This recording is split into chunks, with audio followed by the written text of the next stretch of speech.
is an exact plan to follow that'll do the trick and do it fast. So when I first sought out information on potty training, I turned to the internet, just as you probably are doing right now.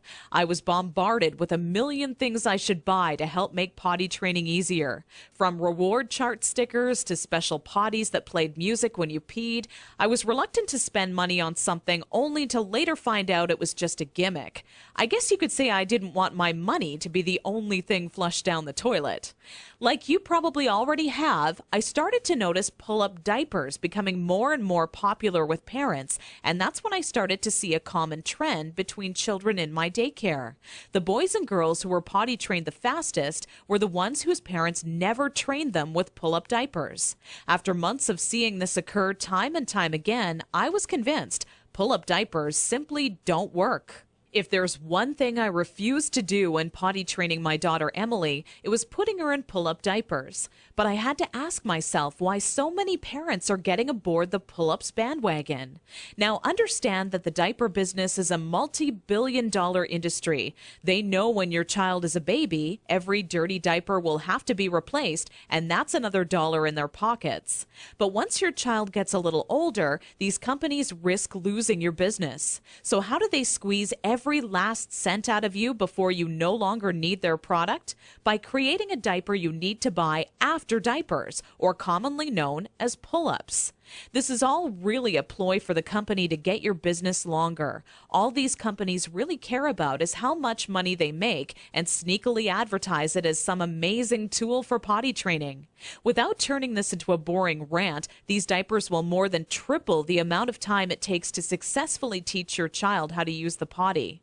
Now, with that said, let me give you a word of warning. Not having your child potty trained quickly is completely frustrating, and the story I'm about to share with you will reveal just how messy it can be. Anyone who knows me would call me a shopaholic with no hesitation. On weekends, my big adventure of the day would be running out to the mall and window shopping or trying on different outfits. I very seldom bought anything, as most of our family's income went towards food and bills, but it's always nice to look. There I was in Saks Fifth Avenue with my little Emily, who was now just 26 months old and in her first week of potty training, when a pair of $348 black silk Prada dress pants leapt off the rack and led me to a change room. Now, I would never spend that on a pair of pants myself, but just had to see how they would look on me.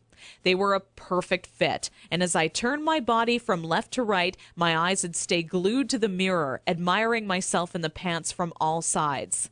You see, what made trying to potty train Emily on my own without a plan so frustrating was that I had no idea how to make her tell me when she needed to go potty. While my eyes were fixed on the mirror, Emily quietly had an accident all over the changing room floor without me even noticing. I unbuttoned the pair of Prada pants and immediately wished life had an undo button as I watched them fall down in the puddle of pee surrounding the change room floor. Needless to say, not knowing exactly how to potty train my child ended up costing me not just $348 on a new pair of pee-soaked pants, but total and utter embarrassment. I will admit, at that point, all I wanted to do was cry. Instead, I used my pain to light a fire within me and decided to find out exactly how to quickly potty train any child so Emily would never have an accident in public again. With my newly found motivation and stumbling upon my discovery between parents who used pull-ups compared to those who didn't, I knew that my daycare created the perfect setting to experiment with what actually works when potty training and what doesn't. What clicked in my mind one day is that for years, potty training had been one big puzzle. You know how the picture will look in the end, a potty-trained child, but have such a hard time solving the puzzle because you're not sure what pieces are needed or how they fit together.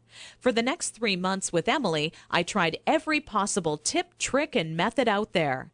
During this time, I faced countless accidents, and it easily became the most challenging, frustrating, and embarrassing time in my career as a mother. It wasn't until Emily reached 29 months old she became fully potty trained. By that time, I'd filled up an entire old leather notebook, jam-packed with all the notes I had taken during my first attempt ever at potty training.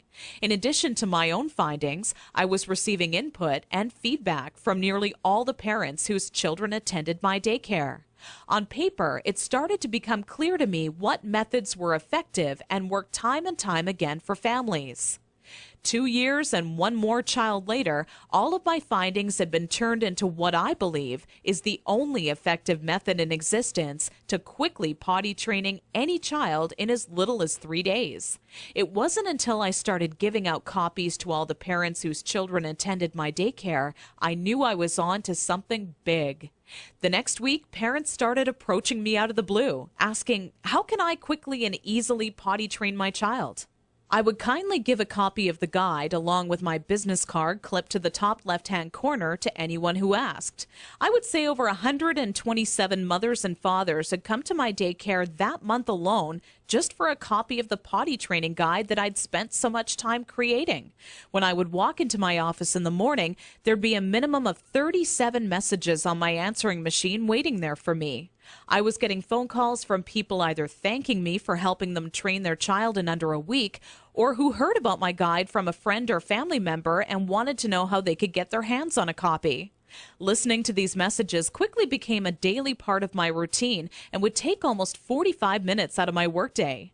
People started to call me an expert potty trainer, and I was flattered, but it was something I definitely never asked for or planned on when setting out to create my personal guide.